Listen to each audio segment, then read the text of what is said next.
Encore une fois, nous vous saluons dans le nom tout-puissant de notre Seigneur Jésus. Et aujourd'hui, nous allons aborder un thème qui est aussi important que les autres thèmes que nous avons abordés jusqu'aujourd'hui.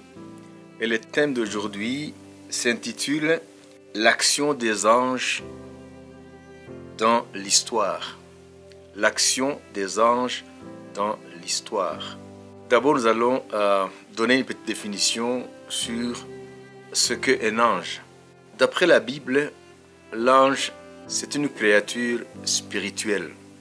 Ça veut dire Dieu, avant de créer les hommes, mais aussi l'univers, il a créé les êtres spirituels. Donc, avant la création du monde matériel, Dieu a commencé par créer les êtres spirituels. Et ces êtres spirituels sont appelés des anges. Donc, le monde angélique est un monde qui est structuré. Ça veut dire qu'il y a une certaine hiérarchie. Donc, la première catégorie d'anges s'appellent les archanges. Donc, ce sont des anges de premier ordre. Et puis après, il y a d'autres catégories, jusqu'aux anges qu'on ne pourrait pas qualifier de petits anges, mais des anges de l'ordre inférieur. Et chaque catégorie a une mission particulière. Alors aujourd'hui, nous allons parler de ces anges, comment ils agissent dans l'histoire humaine. En lisant, par exemple, dans le livre des Psaumes, au chapitre 104 et au verset 4, ici on nous parle de ces anges. Il fait des vents ses messagers, des flammes de feu ses serviteurs. Et dans Hébreux chapitre 1er verset 7, on explicite maintenant ce verset 4 du psaume 104 pour ne pas le prendre littéralement qu'il s'agit du vent ou des flammes. De plus, il dit des anges, celui qui fait de ces anges des vents. Vous comprenez maintenant que ce n'est pas le vent que nous connaissons, mais c'est des anges. Ça veut dire, il fait de ces anges des vents et de ses serviteurs une flamme de feu. Donc, vous voyez ici, Dieu parle des anges en termes de vent et de flamme de feu. Et puis, lorsque nous lisons le psaume 103 aussi, au verset 20, il est écrit, c'est le psaume de David, « Bénissez l'Éternel, vous ses anges, qui êtes puissants en force et qui exécutez ses ordres, en obéissant à la voix de sa parole. » C'est ce que nous allons voir, comment les anges exécutent la volonté de Dieu, ou comment les anges sont puissants en force. Donc, brièvement, il faut savoir qu'au départ, tous les anges de Dieu étaient au service de Dieu. Mais à un certain moment, dans un passé mystérieux, avant même la création de l'univers, il y a eu une rébellion au sein des anges. Et le chef de cette rébellion, la Bible l'appelle Satan. Ça veut dire l'adversaire de Dieu. Au départ, il était Lucifer, porté de lumière. C'était un chérubin de cette catégorie première des anges, ça veut dire les archanges. Parmi ces archanges, nous avons les chérubins, nous avons les séraphins. Donc, ce sont des anges de premier ordre. Alors, Satan aussi faisait partie des anges de premier ordre. Il était chérubin. Ça, nous le lisons dans le livre d'Ésaïe, dans le livre d'Ézéchiel. Donc, Satan, alors, la Bible dit que dans sa rébellion, lui qui était chargé de drainer toutes les louanges de Dieu, du monde angélique, donc il était comme un chef d'orchestre. Et puis, il a eu dans son cœur l'orgueil. Il voulait aussi prendre une partie de cette gloire-là, qui était destinée à Dieu, qui était destinée au Créateur. Alors, Satan, à cause de cette rébellion, parce qu'il faut souligner qu'avant, les anges étaient comme nous au niveau du libre arbitre. C'est-à-dire les anges était libre, avait une volonté libre. Donc, il pouvait accepter librement de se mettre sous l'autorité de Dieu ou de se rebeller contre l'autorité de Dieu. Vous voyez, ça fait partie de l'amour de Dieu qui prend le risque de donner à ses créatures cette liberté. Donc, Dieu n'est pas un dictateur. Ça veut dire Dieu n'est pas un Dieu qui soumet sa créature à son autorité. Au départ, Dieu avait créé libre, même les anges, comme nous aussi, il nous a créés libres. Et c'est cette liberté aujourd'hui qui était un attribut puissant chez la créature, mais qui constitue aussi un danger. Ça veut dire quand on est libre, la liberté appelle aussi la responsabilité de ses actes. Donc les anges étaient libres comme nous les hommes aujourd'hui. Mais Satan, avec un tiers d'anges, ils ont fait de cette liberté une occasion de se rebeller contre Dieu. Et Dieu les a précipités hors du ciel. Alors ils sont devenus des anges déchus.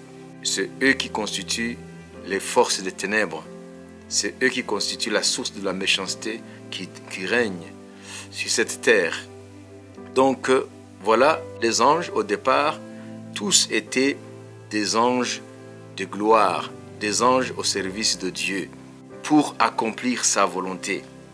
Mais après cette rébellion, alors le monde angélique s'est scindé en deux.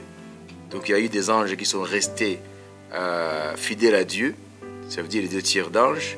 Et Dieu, à partir de ce moment-là, après cette rébellion, la Bible dit que Dieu a affermi le reste des anges qui n'ont pas connu cette rébellion. C'est-à-dire les anges aujourd'hui qui sont du côté de Dieu, qui sont aux côtés de Dieu ou qui sont au service de Dieu, n'ont plus cette volonté libre, ce libre arbitre. Donc, eux, ils ne font que la volonté de Dieu. Alors, le 1 tiers qui est parti avec Satan, eux, ils constituent aujourd'hui les adversaires de Dieu. Alors, ça c'est très important, il faut le savoir. Comment Satan est devenu l'adversaire de Dieu? De Lucifer, l'ange de lumière, du chérubin qui avait une beauté extraordinaire, comme la Bible décrit. Alors, Satan a souillé son autorité, a souillé l'essence même de ce qu'il était. Alors aujourd'hui, il faut comprendre que 2 tiers d'anges sont au service de Dieu, 1 tiers d'anges est au service de Satan. Mais pour comprendre cela d'une façon explicite ou d'une façon exhaustive, il faudra attendre le jour où tout sera révélé. C'est là où nous aurons plus de détails sur ce qui s'était passé. Mais aujourd'hui, nous sommes conscients et nous avons l'évidence qu'il y a les forces du bien et les forces du mal. Personne ne peut te l'apprendre parce que nous voyons qu'il y a le bien et le mal. Alors, ici, la Bible nous parle des anges, mais nous allons nous mettre à la disposition de la vérité biblique pour nous atteler sur la tâche de pouvoir comprendre comment ces anges qui sont au service de Dieu agissent dans l'histoire humaine. Donc nous avons vu que les anges sont au service. Alors nous allons voir quelques exemples qui vont nous aider à comprendre cela. Par exemple, en lisant dans Genèse chapitre 19 au verset 1 et versets 12 et 13, nous voyons ici les anges détruire les villes de Sodome et Gomorrhe, des villes qui s'étaient rebellées contre Dieu. Les 2 anges arrivèrent à Sodome sur le soir, et Lot était assis à la porte de Sodome. Quand Lot les vit, il se leva pour aller au-devant d'eux et se prosterna la face contre terre. Ça commence au chapitre 18. C'est là où 3 hommes se présentent chez Abraham devant sa tente.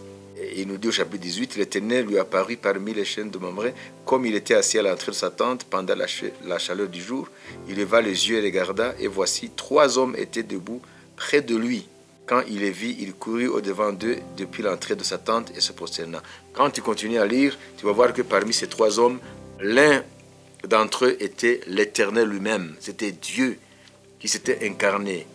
en langage théologique, on appelle la théophanie. Vous savez, la manifestation visible de Dieu. Et puis, lorsque ces trois hommes quittèrent Abraham, l'un resta avec lui, ça veut dire l'Éternel lui-même resta avec Abraham. Et ce sont les deux autres qui sont partis. Et au verset 1er, chapitre 19, on nous dit que c'était des anges. Ça veut dire, celui qui est resté avec Abraham, c'était Dieu lui-même. Donc, vous voyez ici, les anges sont envoyés dans ces deux villes, Sodome et Gomorrhe. Et au verset 12 et 13, ces deux hommes disent à Lot, les hommes dirent à Lot, qui as-tu encore ici? Gendre, fils et filles, et tout ce qui t'appartient dans la ville, fais-les sortir de ce lieu. Car nous allons détruire ce lieu, parce que le cri contre ses habitants est grand devant l'Éternel. L'Éternel nous a envoyés pour le détruire. Vous voyez? Donc ces anges ont été envoyés par Dieu pour détruire ces villes corrompues. Ces villes qui étaient pécheresses devant la face de Dieu. Parce que dans Sodome et Gomorrhe, parmi les causes de leur destruction, nous voyons le péché d'homosexualité qui avait cours dans la vie de Sodome et Gomorrhe. Vous comprenez? Donc, parmi les villes de Sodome et de Gomorrhe, le péché principal qui a fait que Dieu détruise Sodome et Gomorrhe, c'est l'homosexualité. Vous savez, aujourd'hui, l'homosexualité gagne du terrain dans beaucoup de pays. Et en lisant la deuxième épître de Pierre, au chapitre 2 et au verset 6-7, il est écrit « S'il a condamné à la destruction et réduit en cendres les villes de Sodome et de Gomorrhe, les donnant comme exemple aux impies à venir, et s'il a délivré le juste Lot, profondément attristé de la conduite de ces hommes sans frein dans leur dissolution, car ce juste qui habitait au milieu d'eux tourmentait journellement son âme juste à cause de ce qu'il voyait et entendait de leurs œuvres criminelles. » Donc ce sont des œuvres criminelles. Vous voyez, l'homosexualité ici, la Bible la traite d'œuvres criminelles. Donc devant Dieu, l'homosexualité est un crime. Vous voyez, quoique le monde présente l'homosexualité pour qu'elle soit acceptable, mais ici la Bible est catégorique. Devant Dieu, l'homosexualité est condamnable en tant que crime. Alors ici, nous voyons que les anges, ce sont eux qui ont détruit, deux anges ont détruit la ville de Sodome et Gomorrhe. Et puis en continuant, nous voyons aussi Josué. Avant de prendre Jéricho, Josué a une révélation de l'ange Michael qui est appelé le chef de l'armée de l'Éternel. Dans Josué chapitre 5, au verset 13 et 15, il est écrit « Comme Josué était près de Jéricho, il leva les yeux et regarda. Voici un homme se tenait debout devant lui, son épée nue dans la main. Il alla vers lui et lui dit « Es-tu des nôtres ou de nos ennemis ?» Donc Josué posa la question à cet homme. Il répondit « Non, mais je suis le chef de l'armée de l'Éternel. J'arrive maintenant. » Josué tomba le visage contre terre, se prosterna, lui dit « Qu'est-ce que mon Seigneur dit à son serviteur ?» Et le chef de l'armée de l'Éternel dit à Josué « Ôte tes souliers de tes pieds, car le lieu sur lequel tu te tiens est saint. » Et Josué fit ainsi. Vous voyez, ici nous voyons que Josué, avant de mener la bataille contre Jéricho, avant de prendre Jéricho, la ville qui figurait parmi les villes qui devraient être conquises sur le chemin vers la terre promise, nous voyons la ville de Jéricho. Donc en traversant le Jourdain, il fallait que Israël prenne la ville de Jéricho. Et la ville de Jéricho n'était pas la moindre, parce que au chapitre ici, au verset 1er, il nous dit « Jéricho était fermé et barricadé devant les enfants d'Israël. Personne ne sortait et personne n'entrait. » Donc la ville était barricadée, était protégée, et il y avait aussi à son sein des vaillants guerriers, des vaillants soldats. Mais Dieu livra la ville de Jéricho entre les mains d'Israël. Ici, nous voyons maintenant qu'il y a une raison pour que l'ange Michael, parce que le chef de l'armée de l'Éternel, dans d'autres passages, nous voyons qu'il s'appelle Michael. Donc l'ange Michael, qui est le chef de l'armée de l'Éternel, l'armée céleste de l'Éternel, s'est révélé à Josué avant de prendre Jéricho. Parce qu'il fallait que Josué reçoive cette révélation pour qu'il comprenne qu'il n'est pas seul. Donc vous voyez ici l'action des anges de Dieu jusque-là, comment Dieu a agi pour détruire les villes de Sodome et Gomorrhe, comment Dieu a agi pour la prise de Jéricho. Et nous continuons avec Gédéon. Donc Israël était sous domination de Madian à cause de ses péchés, parce qu'Israël avait tourné le dos à son Dieu, et Dieu le livra entre les mains de Madian. Et la Bible nous dit dans Juges, chapitre 6, verset 11 à 16, il est écrit: Puis vint l'ange de l'Éternel, et il s'assit sous le térébinthe d'Ophra, qui appartenait à Joas de la famille d'Abiézel. Gédéon, son fils, battait du froment au pressoir pour le mettre à l'abri de Madian. L'ange de l'Éternel lui apparut et lui dit: L'Éternel est avec toi, vaillant héros. Gédéon lui dit: Ah, mon Seigneur, si l'Éternel était avec nous, pourquoi toutes ces choses nous sont-elles arrivées? Et où sont tous ces prodiges que nos pères nous racontent quand ils disent: L'Éternel ne nous a-t-il pas fait monter hors d'Égypte? Maintenant l'Éternel nous abandonne et nous livre entre les mains de Madian. L'Éternel se tourna vers lui et dit: Va avec cette force que tu as et délivre Israël de la main de Madian. N'est-ce pas moi qui t'envoie? Et Gédéon lui dit: Ah, mon Seigneur, avec quoi délivrerai-je Israël? Voici, ma famille est la plus pauvre à Manassé, et je suis le plus petit dans la maison de mon père. L'Éternel lui dit: Mais je serai avec toi, et tu battras Madian comme un seul homme. Vous voyez ici, nous voyons que avant que Israël aille combattre le peuple de Madian, les Madianites, Dieu donna à Gédéon une révélation de l'ange de l'Éternel. Ça veut dire que c'est l'ange de l'Éternel qui est à la base de la victoire de Gédéon contre le Madian. Donc vous voyez que l'action de Dieu se révèle aussi ici dans cette délivrance d'Israël de la main de Madian. Alors nous continuons maintenant avec la naissance de Samson pour délivrer Israël de l'oppression des Philistins. Quand nous lisons dans Juges chapitre 13 au verset 1 à 5, ici on nous parle de Samson, comment Samson est né. L'ange de Dieu s'est révélé aux parents de Samson en commençant par sa mère. Donc vous voyez, ça veut dire que Samson aussi, le message de sa naissance a été donné par l'ange. Ça veut dire que l'ange messager est allé trouver la mère de Samson et son père qui n'avait pas d'enfant. Sa maman était stérile et l'ange annonça la naissance de Samson qui sera le libérateur d'Israël de la main de l'oppression des Philistins. Alors au chapitre 5, nous voyons maintenant Daniel qui a eu à plusieurs reprises des rencontres avec l'ange Gabriel. En lisant au chapitre 8 de Daniel au verset 1er, c'est là où je veux m'attarder un peu. Chaque événement majeur, ça veut dire qu'il oriente l'histoire dans un certain sens. Il y a les anges de Dieu qui sont derrière. Ici dans Daniel chapitre 8, nous lisons au verset 1er: La 3e année du règne du roi Belchassar, moi Daniel j'eus une vision outre celle que j'avais eue précédemment. Ici vous voyez au chapitre 8, Daniel nous parle même de la chronologie. Ça veut dire que c'était sous le règne du roi Belchassar, le fils de Nebuchadnezzar. Ici nous sommes à l'époque de l'empire babylonien. Et l'empire babylonien ici, lorsque cet empire atteint son apogée, puisque cet empire était un empire qui était païen, quoique Nebuchadnezzar, en ce moment de sa vie, a eu la révélation du Dieu d'Israël, ça veut dire le Dieu créateur, mais par la suite, avec son fils Belchassar, l'empire a perdu même cette notion du Dieu créateur qui s'est révélé à Nebuchadnezzar. Ici, sous le règne de Belchassar, le fils de Nebuchadnezzar, c'est là où Dieu a donné le message que Dieu met fin à l'empire babylonien. Donc, sa chute et sa disparition. Et ici, vous voyez, nous sommes à l'époque de l'empire babylonien, mais sous le règne du dernier roi de Babylone, le fils de Nebuchadnezzar, Belchassar. Et Daniel reçoit au verset 15 et 27 ce qui suit. La révélation de ce qui sera après l'empire babylonien. Il est dit ici, au chapitre 15 et 27, si nous commençons par le verset 12, il me dit: Daniel, ne crains rien, car dès le premier jour tu as eu à cœur de comprendre et de t'humilier devant ton Dieu.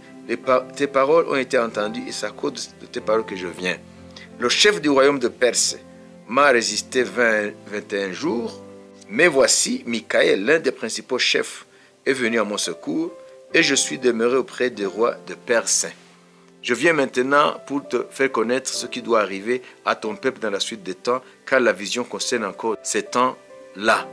Ici, vous voyez, l'ange Gabriel a été envoyé chez Daniel.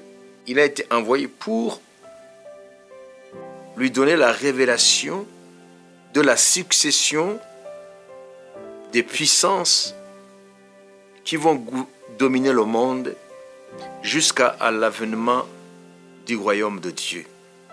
Ici, comprenez, il a eu la révélation de l'empire qui va succéder à l'empire babylonien avant que cet empire monte en puissance.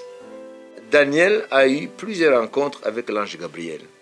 Et avant que le royaume de Babylone tombe, Dieu a donné à Daniel les noms même de l'empire qui va succéder à l'empire babylonien. Donc c'est en lisant au chapitre 8, au verset 1er, il est écrit « La 3e année du règne du roi Belshazzar, moi Daniel, j'eus une vision outre que celle que j'avais eue précédemment. » Ça veut dire, ici, c'est au temps du règne du dernier roi de Babylone, Belshazzar, fils de Nebuchadnezzar. Daniel reçoit la vision du royaume qui va remplacer le royaume de Babylone. Et là, au verset 15 jusqu'au verset 27, Dieu donne même le nom du royaume qui va remplacer le royaume babylonien. C'est écrit, tandis que moi, Daniel, j'avais cette vision et que je cherchais à la comprendre, voici quelqu'un qui avait l'apparence d'un homme se tenait devant moi et j'ai entendu la voix d'un homme au milieu du fleuve, vous savez, de l'Oulaï. Il cria et dit, Gabriel, explique-lui la vision. L'ange Gabriel, on lui dit d'expliquer à Daniel la vision. Il vint alors près du lieu où j'étais et à son approche, je fus effrayé et je tombai sur ma face. Il me dit, sois attentif, fils de l'homme, car la vision concerne un temps qui sera la fin. Comme il me parlait, je restai frappé d'étourdissement, la face contre terre, il me toucha et me fit tenir debout à la place où je me trouvais. Puis il me dit, je vais t'apprendre ce qui arrivera au terme de la colère, car il y a un temps marqué pour la fin. Au verset 20, le bélier que tu as vu et qui avait des cornes, ce sont les rois des Mèdes et des Perses. Chapitre 8, verset 2, il dit, lorsque j'ai eu cette vision, il me sembla que j'étais à Suse, la capitale, dans la province de l'âme, et pendant ma vision, je me trouvais près du fleuve du lac. Je levais les yeux, je regardais, et voici un bélier se tenait devant le fleuve, et il avait des cornes.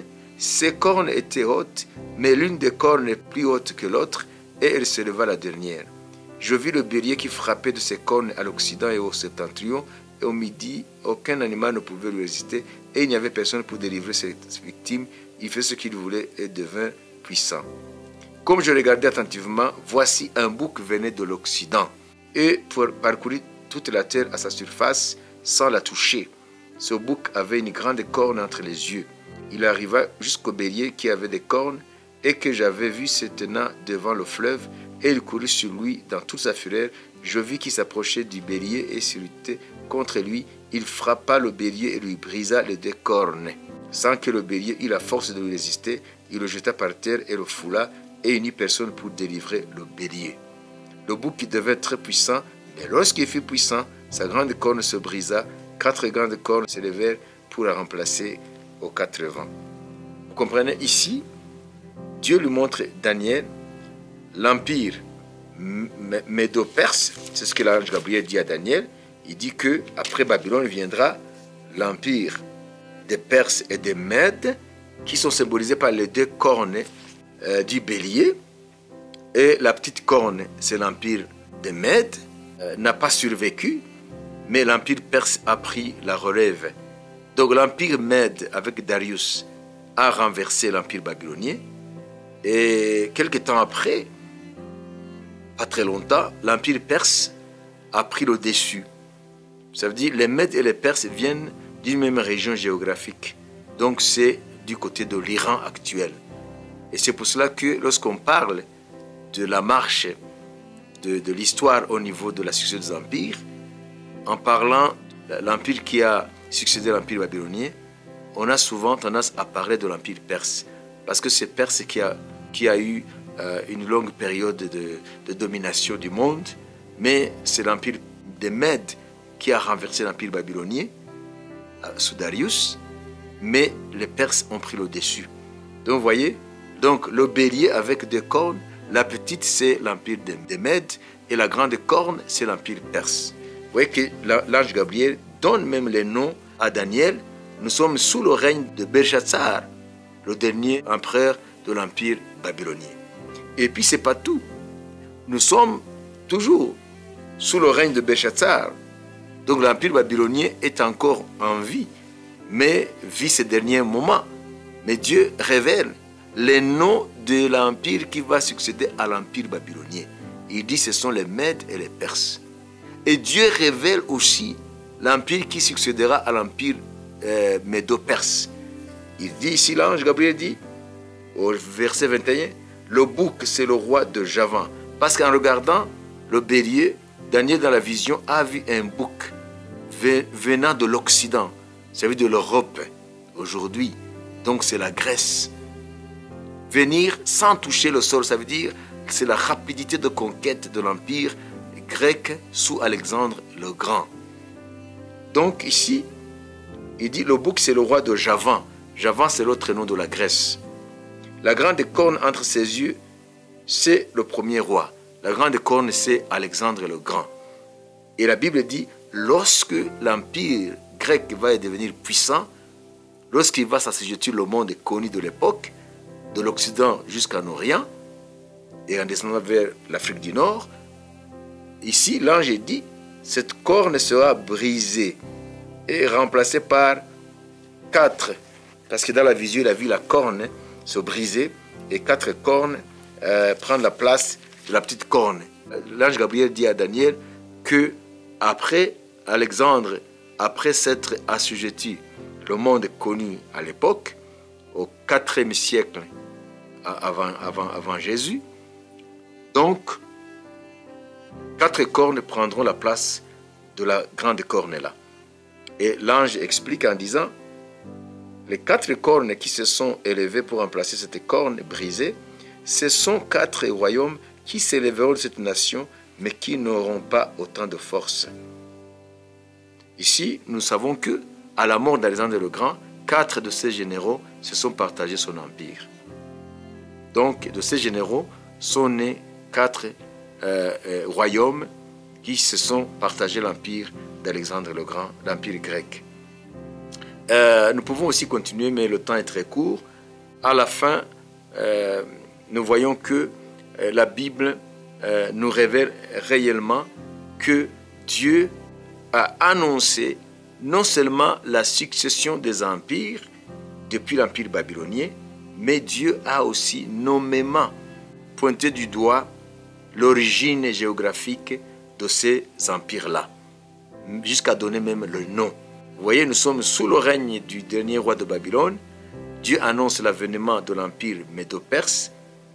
Dieu annonce aussi, après l'empire perse, Dieu aussi révèle le nom du 3e empire qui va dominer le monde. Il dit c'est Javan. Javan, ça veut dire la Grèce. Mais nous allons continuer. Ici, Daniel reçoit aussi de la part de l'ange Gabriel un calendrier prophétique jusqu'à l'avènement de Jésus-Christ pour être le sacrifice expiatoire pour les péchés du monde. Il a lu Jérémie et il a vu que Dieu avait fixé 70 ans pour la durée de la captivité de Juda hors de son pays, ça veut dire à Babylone. Et il commence à intercéder pour que Dieu se souvienne de sa parole, pas parce que Dieu oublie, pour que Dieu se souvienne de sa parole et l'accomplit afin de ramener Juda dans son pays. Vous savez, mettre fin à la captivité. Vous voyez ici, Daniel en priant, le même ange Gabriel revient et lui donne la révélation. La révélation de la période qui se passera depuis le retour du peuple juif dans son pays jusqu'à l'avènement de Jésus comme agneau de Dieu qui vient ôter le péché du monde. C'est ce que nous voyons depuis le verset 20 jusqu'au verset 23. Il dit, je parlais encore, je priais, je confessais mon péché et le péché de mon peuple d'Israël, et je présentais mes supplications à l'Éternel mon Dieu en faveur de la sainte montagne de mon Dieu. Je parlais encore dans ma prière quand l'homme Gabriel, l'ange Gabriel, que j'avais vu précédemment dans ma vision, s'approcha de moi d'un vol rapide au moment de l'offrande du soir. Il m'instruisit et s'entretint avec moi. Il me dit, Daniel, je suis venu maintenant pour ouvrir ton intelligence. Lorsque tu as commencé à prier, la parole est sortie et je viens pour te l'annoncer. Car tu es un bien-aimé, sois attentif à la parole et comprends la vision. 70 semaines ont été fixées sur ton peuple et sur ta ville sainte pour faire cesser les transgressions et mettre fin au péché, pour expier l'iniquité et amener la justice éternelle, pour sceller la vision et le prophète et pour oindre le saint de saints. Donc, nous n'avons pas le temps ici d'expliquer ce calendrier prophétique, mais vous voyez ici que Gabriel est envoyé par Dieu chez Daniel, encore une fois, pour lui donner la chronologie des événements qui vont se dérouler depuis le retour des Juifs en Judée, à partir de Babylone, lorsqu'ils vont retourner dans leur pays et il faut se remettre au travail afin de restaurer Jérusalem, mais aussi de reconstruire le temple. Dieu donne les différents événements qui vont se succéder jusqu'à l'avènement de Jésus, non pas pour régner sur la terre, non pas pour instaurer son règne sur cette terre, mais pour venir sauver l'humanité, sauver les hommes de leurs péchés. Donc ici, le calendrier est donné d'une façon précise, une chronologie précise. Ça veut dire que Jésus n'est pas né au hasard, n'est pas né comme vous et moi nous naissons. Il est venu dans un calendrier précis. Tout ce qui le concerne, sa naissance, sa vie, sa mort, sa résurrection, son ascension, tout a été donné dans la Bible avant que cela arrive. Donc c'est Jésus qui a accompli, jusque dans les moindres détails, ce qui figure dans ce calendrier prophétique que l'ange Gabriel a donné à Daniel avec son explication. Alors nous allons voir maintenant une autre chose très importante au chapitre 10. Le même Daniel, il est en prière. Alors au 21e jour, 3 semaines après, le même ange Gabriel revient avec le message de Dieu et il dit au chapitre 10 au verset 13, il me dit, Daniel, ne crains rien, car dès le premier jour, tu as eu à cœur de comprendre et de t'humilier devant ton Dieu. Tes paroles ont été entendues et c'est à cause de tes paroles que je viens. Le chef du royaume de Perse m'a résisté 21 jours, mais voici Michaël, l'un des principaux chefs, est venu à mon secours et je suis demeuré là auprès des rois de Perse. Donc il lui dit qu'il vient maintenant pour qu'il puisse lui donner le message de Dieu. Et il dit, je viens maintenant pour te faire connaître ce qui doit arriver à ton peuple dans la suite des temps, car la vision concerne encore ces temps-là. Donc l'ange Gabriel maintenant s'entretient avec Daniel et il dit ici au verset 19 à 21, ne crains rien, homme bien-aimé, que la paix soit avec toi. Courage, courage. Et comme il me parlait, je repris des forces et je dis que mon Seigneur parle, car tu m'as fortifié. Il me dit, sais-tu pourquoi je suis venu vers toi? Maintenant je m'en retourne pour combattre le chef de la Perse, et quand je partirai, voici le chef de Java viendra. Ici, il y a quelque chose de très important. Ici, c'est là où nous voyons que, avant l'avènement d'un événement majeur sur cette terre, ce que le sociologue Aron, sociologue français, ce qu'il appelle l'action historique. Donc, Aron différencie une action historique et un fait historique. Ça veut dire, une action historique, c'est un événement qui se passe dans l'histoire et qui change le cours de l'histoire. Mais un fait historique, ce sont des faits que nous voyons dans l'histoire des hommes, il y a des faits historiques. Mais une action historique, singulièrement, c'est un événement qui change le cours de l'histoire. Donc, avant chaque événement majeur dans l'histoire de l'humanité, il y a derrière, dans l'invisible, la main de l'ange de Dieu. C'est ce que nous voyons ici. Il dit, j'étais auprès des rois de Perse. Ça veut dire des principautés spirituelles. Les anges déchus dont nous avons parlé auparavant, ça veut dire Satan qui a étendu sa domination dans le lieu céleste. Ça veut dire, au-delà du monde visible, il y a un monde invisible. Il y a un ciel céleste. Il y a l'atmosphère terrestre, l'atmosphère visible, l'atmosphère matérielle, mais il y a aussi, au-delà de la sphère visible, il y a un monde spirituel. Donc, Satan a établi sa domination sur ce monde. C'est pour ça que la Bible appelle le dominateur des ténèbres, le monde des ténèbres, ou le Dieu de ce siècle, ou le prince de la puissance de l'air. Ça veut dire que le monde est sous domination de Satan, avec sous ses ordres toute une armée d'anges déchus, que la Bible appelle les démons. Je ne parle pas ici des esprits des hommes qui sont morts, qui ne sont pas allés au paradis, mais je parle ici des anges sous l'autorité de Satan. Donc ici, dans le ciel spirituel de la Perse, à l'époque de Daniel, ça veut dire l'Iran actuel, il y avait des princes spirituels qui dominent cette région-là, qui dominaient cette région-là. Alors, ils ont vu l'ange Gabriel venir, apporter le message à Daniel, ils l'ont bloqué, ils ont combattu l'ange Gabriel, et Dieu a dépêché le chef de son armée, ça veut dire l'ange Michael. Il est venu au secours de l'ange Gabriel, et le chemin a été dégagé. L'ange Gabriel a apporté le message à Daniel, et puis ici il dit, maintenant, il retourne pour combattre le chef de la Perse. C'est-à-dire, après avoir donné le message, il retourne pour combattre le chef de la Perse. Pourquoi il retourne pour combattre le chef de la Perse? Ça veut dire que ces anges déchus est au-dessus de leur chef. C'est parce qu'il dit, après avoir combattu ces principautés spirituelles au-dessus de la Perse, alors le chef de Javan viendra. Vous voyez? Vous savez qu'avant, il a dit à Daniel que après la Perse, c'est Javan qui va dominer le monde. Nous voyons dans l'histoire que Babylone a été vaincue par l'empire médo-perse. Et l'empire médo-perse a été vaincu par l'empire grec.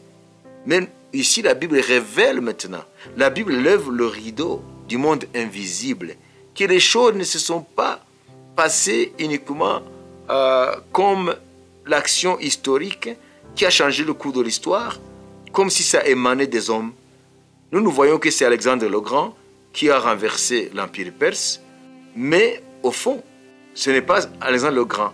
Parce que l'ange Gabriel dit à Daniel, il a combattu le Perse, c'est-à-dire dans le monde spirituel.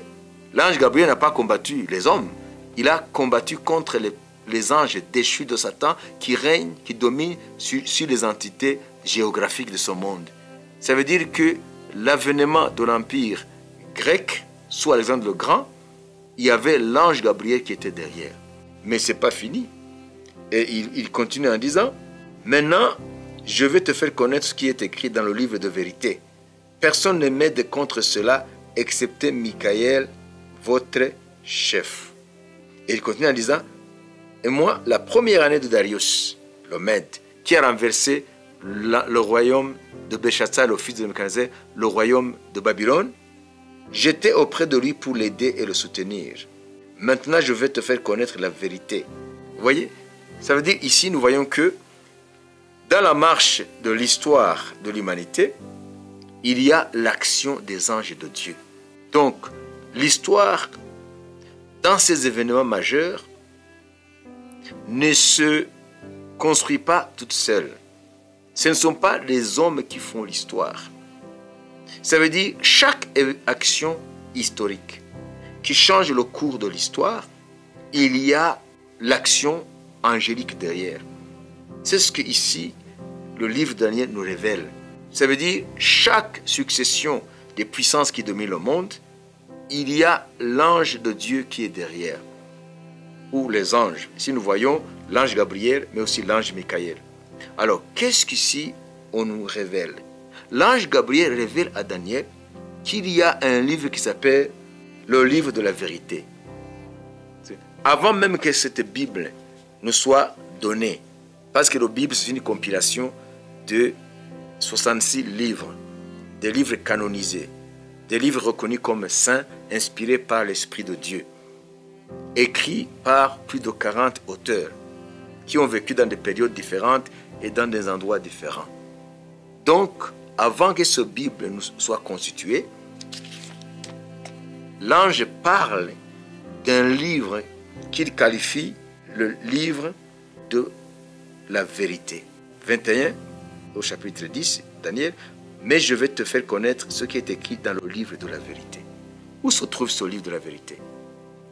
Au ciel, il y a un livre que l'ange qualifie de livre de la vérité.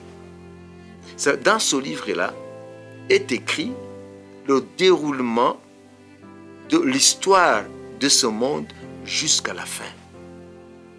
Ici, nous voyons que l'histoire de l'humanité, dans ses grandes lignes, a été écrite avant que le monde soit créé. Donc, il y a le livre que l'ange Gabriel appelle le livre de la vérité au ciel.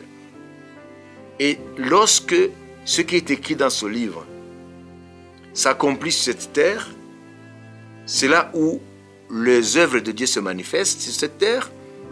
Dieu utilise les hommes, mais derrière les hommes, il y a l'action de ses anges. C'est-à-dire, dans la Bible ici, toutes les grandes œuvres de Dieu ont été accomplies en accomplissement de ce qui est écrit au ciel dans ce que l'ange Gabriel appelle le livre de la vérité. Alors, qu'est-ce que nous pouvons tirer de cette révélation? C'est que celui qui croit en Dieu, ça veut dire l'enfant de Dieu, le serviteur de Dieu, la servante de Dieu, doit puiser dans cette révélation la confiance en Dieu, que c'est Dieu qui tient dans sa main la marche de l'histoire. L'enfant de Dieu ne doit jamais paniquer devant des événements qui font peur. Par exemple, aujourd'hui, le monde est à la croisée des chemins. En regardant ce qui se passe aujourd'hui dans le monde, on parle du vieillissement de l'ordre actuel et de l'avènement du nouvel ordre mondial. Les institutions qui étaient actives jusqu'à aujourd'hui sont devenues impuissantes, à commencer par l'Organisation des Nations Unies. Donc l'architecture qui maintenait l'équilibre des forces dans ce monde s'écroule aujourd'hui. Ça veut dire les institutions supranationales qui garantissent la paix dans le monde, aujourd'hui ces institutions sont impuissantes.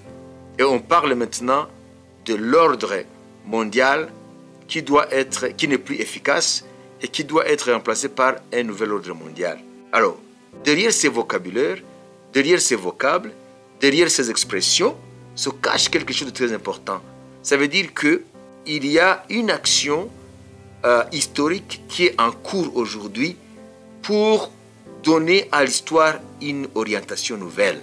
Ça veut dire aujourd'hui, il y a une action historique qui est en train de prendre forme, qui est en train de diriger les choses, les événements mondiaux, vers une autre orientation de l'histoire. Alors, en se basant sur ce livre, ce fameux livre de la vérité, qui est au ciel, dont a parlé l'ange Gabriel à Daniel, alors nous pouvons dire, sans aucun nombre de doutes, que Dieu a envoyé maintenant ses anges pour accomplir dans notre histoire, aujourd'hui, ce qui est écrit dans ce livre-là de la vérité. Ça veut dire l'histoire va prendre une autre tournure dans les jours à venir. Ça veut dire que l'histoire va entrer dans une autre phase parce que le même Dieu qui a révélé le nom des empires qui vont se succéder avant que ces empires prennent le commandement des nations ou l'ascendance sur d'autres puissances. Donc ce même Dieu aujourd'hui est en train d'agir dans le monde invisible sur les événements mondiaux qui se déroulent sous nos yeux.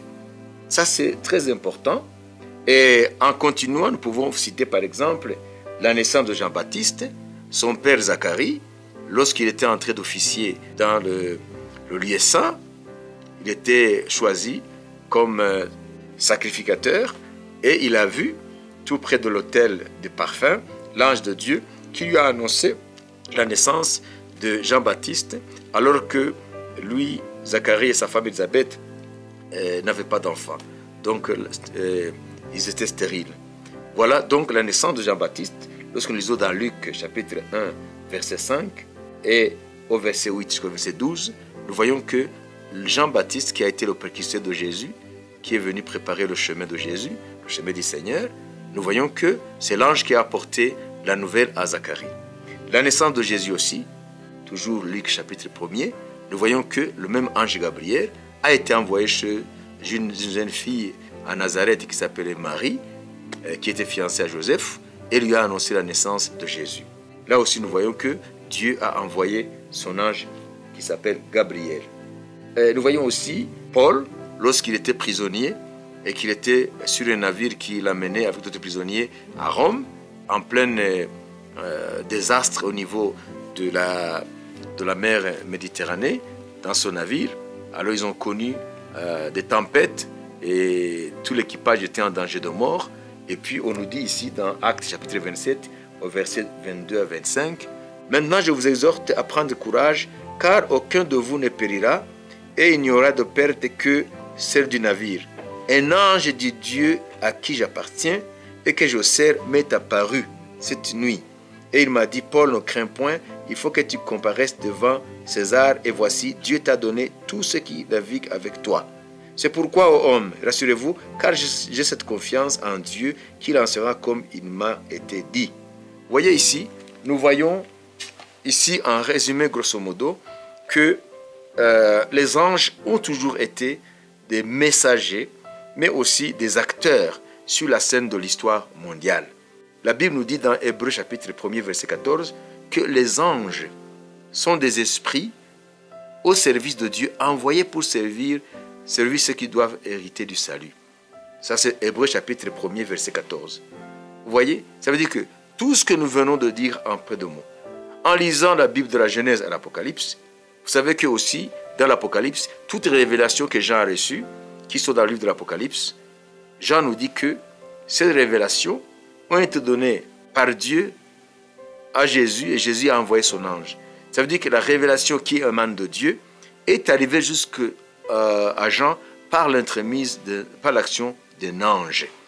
Ça veut dire que l'ange de Jésus, notre Seigneur, a été envoyé à Jean dans l'île de Patmos pour lui donner tout ce qui constitue aujourd'hui le livre de l'Apocalypse. Alors, qu'est-ce qu'il faut dire en guise de conclusion? Ça veut dire que les anges de Dieu, depuis la Genèse jusqu'à l'Apocalypse, ont été envoyés en maintes reprises, dans différentes circonstances, dans différentes occasions. Dieu les a envoyés chez les hommes pour que ces anges viennent accomplir sa volonté sur cette terre. Et nous avons vu que l'histoire, avant qu'elle se déroule dans notre monde, l'histoire humaine, elle a été écrite d'avance dans un livre que l'ange Gabriel qualifie de livre de la vérité. Cela nous montre que nous ne sommes pas seuls dans ce monde. Dieu est présent dans ce monde. Dieu, il est présent derrière les événements majeurs qui changent le cours de l'histoire. À chaque événement majeur, il y a la présence des anges, même si nous ne les voyons pas, ils sont derrière les événements majeurs qui orientent l'histoire de notre monde. Alors aujourd'hui, devant le chaos qui se présente devant nous, devant la peur qui s'installe dans le cœur des hommes, en regardant aujourd'hui les réalités de notre monde, il y a de quoi s'inquiéter, il y a l'angoisse qui s'installe dans le cœur des hommes, mais sachons une chose, c'est que le monde n'est pas seul. Celui qui a créé ce monde, il est présent dans ce monde, c'est un Dieu transcendant, mais il est aussi un Dieu immanent, il est dans sa création pour la conduire et la mener à bon port. Je terminerai en vous disant que les anges de Dieu, ce sont des serviteurs de Dieu, ils sont puissants pour accomplir, exécuter sa volonté, ce sont des êtres spirituels qui n'ont pas la chair et le sang comme nous, néanmoins sont des êtres qui pensent, qui parlent, qui agissent. Et tout ce que nous pouvons dire pour résumer l'action des anges de Dieu dans notre monde, c'est qu'ils travaillent pour le salut des hommes. Les anges, tout ce qu'ils font, c'est pour le salut des hommes. C'est ce que nous lisons dans Hébreux chapitre 1, verset 14. Ça veut dire tout ce qui se passe, tout ce que les anges ont fait jusqu'à aujourd'hui et tout ce qu'ils feront dans le futur, c'est travailler à l'histoire du salut. Aujourd'hui, prenons courage. Aujourd'hui, soyons courageux. Ne perdons pas courage. Que nos cœurs soient fortifiés. Que nous ayons l'audace de proclamer Jésus-Christ comme Seigneur, parce que les anges de Dieu sont à l'œuvre pour travailler au salut des hommes. Alors, ce que je viens de vous partager un peu de mots sur les anges de Dieu, leurs actions dans l'histoire humaine, je n'avais qu'un seul but, c'est de vous montrer que derrière l'apparence des choses, derrière ce que nous voyons, il y a la présence de Dieu à travers ces anges. Et ces anges sont là pour canaliser les événements majeurs mondiaux, pour aboutir à la volonté de Dieu, qui est de donner aux hommes le salut et d'instaurer, in fine, le royaume de Dieu sur cette terre. Les anges y travaillent, nous ne sommes pas seuls, nous sommes avec les anges de Dieu. Même si nous ne les voyons pas, ils sont à l'œuvre pour notre bien. Que Dieu vous bénisse.